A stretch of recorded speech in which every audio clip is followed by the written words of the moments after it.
In today's Leeds news, award for Leeds duo, Gruev back in training, Solomon decision on Leeds future, striker issue may force move, and Gelhardt Wrexham links.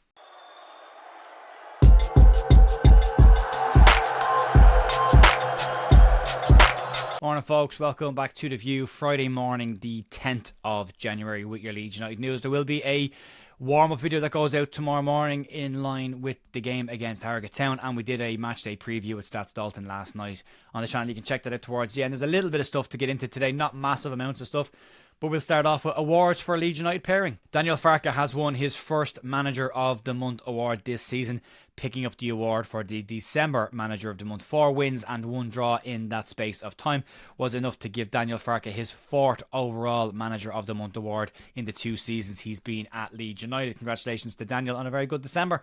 Daniel James has won the fan vote for Leeds United Player of the Month for the month of December. James won the vote with 29% of the vote, and played in all 6 games over the course of December, picking up 2 goals and getting an assist as well. And also should be said that that was just ahead of Manor Solomon, who came in with 20% of the vote, and Brendan Aronson and Ao Tanaka, who both had 15% of the vote. Daniel James and Joel Peru have also been nominated for the PFA Player of the Month award for December, and Brendan Aronson has been nominated for the PFA Goal of the Month award for December as well. More information on that when those awards are given out. Moving on, and more so good news for Daniel Farke yesterday, that Ilya Gruev is back in training and back in team training with Leeds United months ahead of schedule. Gruev took to Instagram to share his delight at being back, saying the following: "I've missed this feeling so much, so great to finally be back with the team and on the training ground after my injury. Let's go." It's another added boost in an area that Daniel Farke won't need to consider bringing in options for this January, and a very, very stacked midfield options for Farke, but I wouldn't get too excited too soon. Ilya Gruev is not due back in action with Leeds for a while yet. They'd want to make sure that this is safe and sound, and they won't rush him back. They've got plenty of options. Just take their time in getting him back into the fold. Moving on then to Manor Solomon's future at Leeds United and what brought him to the club in the first place. And yesterday he took time to sit down with new Athletic correspondent Baron Cross. Massive congratulations on the new gig, Baron. During the interview, Solomon said that he would be open to staying at Leeds United next season on a permanent basis, and went into the circumstances surrounding his move to the club in the first place. Solomon said that his partner had a big part to play in his decision to come to Leeds, and when the offer came in and he told her it was Leeds, she said go for it. The final reason why he made the move: if Leeds were to get promoted this season, their chances of bringing Solomon in on a permanent deal would increase massively, and the player himself would be very keen on staying at the club. And Solomon says himself and his partner are very settled in the area now.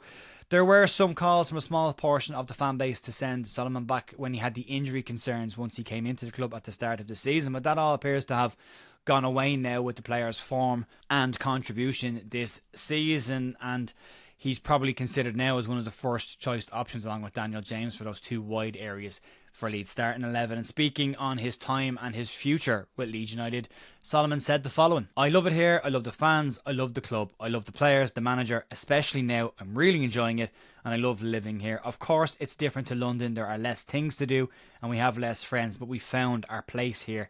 You can't predict what will happen in the future, whether I come back to Tottenham, whether I go to a different team, or whether I stay here at Leeds. You can't predict it. But of course, for me, the door is really open." He's made his impact so far this season, Manor Solomon, and will hopefully continue to do so. And if he does remain fit and healthy for the remainder of the season for Leeds, he will be a massively important player if we are to get back to the Premier League and helping Leeds to get there. His ability, his close control, and what he does in the pitch, as I said already, probably makes him the first choice striker along with Daniel James in the wide areas for me. But yeah, moving on to some striker issues. And yesterday we heard that Patrick Bamford will miss a minimum of 4 more games due to the hamstring injury that he picked up when he came on against Blackburn. And Bamford has now missed nearly 1/3 of the total available games for Leeds since he joined the club through injury. At this point, it should be said, and it's not a slant against Pat in any sense of the word, but I think the days of Leeds relying on Patrick Bamford as a striking option have to be over now at this point. Joe Gelhardt is expected to go out on loan regardless of Patrick Bamford's injury yesterday, according to Daniel Farke. So Leeds will absolutely need to look at another striking option, and gambling on Patrick Bamford being the other option on the bench would be an unwise move for Daniel Farke, with so much on the line for Leeds this season. The Yorkshire Evening Post yesterday said that Leeds sources had told them that Leeds had no interest in a move for Emmanuel Latila, and that's the second article this week that's come from the Yorkshire Evening Post where Leeds sources have told them there's no interest in a player, Berisha being the first one that came up earlier this week. And it all seems kind of strange to me in a world where the 49ers don't leak out information and don't discuss or comment on transfers until they're done, but they've found the need to go out and tell the Yorkshire Evening Post that two of the mentionings this week aren't true, which is unusual and kind of feels a little bit like expectation setting to me. There are fresh reports this morning from Sky Sports that claim that Leeds are still interested in a move for Berisha, which contradicts what the Yorkshire Evening Post have said. According to Sky Sports today, they say that Leeds are credited with an interest in Berisha on a loan move rather than a permanent deal. They claim that Leeds would be interested in a season and a half long loan for the striker, who has been told that he has no future at Hoffenheim.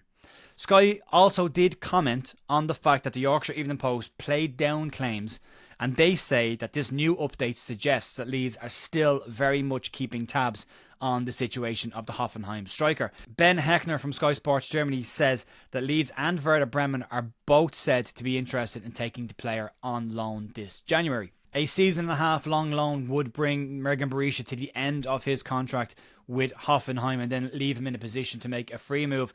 And if he does come into Leeds, and if it is true that there's any interest in this player, for me, he very much fills the role of Patrick Bamford as the third option off the bench and wouldn't be ahead of Joel Peru or Mateo Joseph, in my opinion, this season. But it will be interesting to see who's right on this. Do Leeds actually make a move? In Daniel Farke's comments yesterday, he did kind of go around the houses.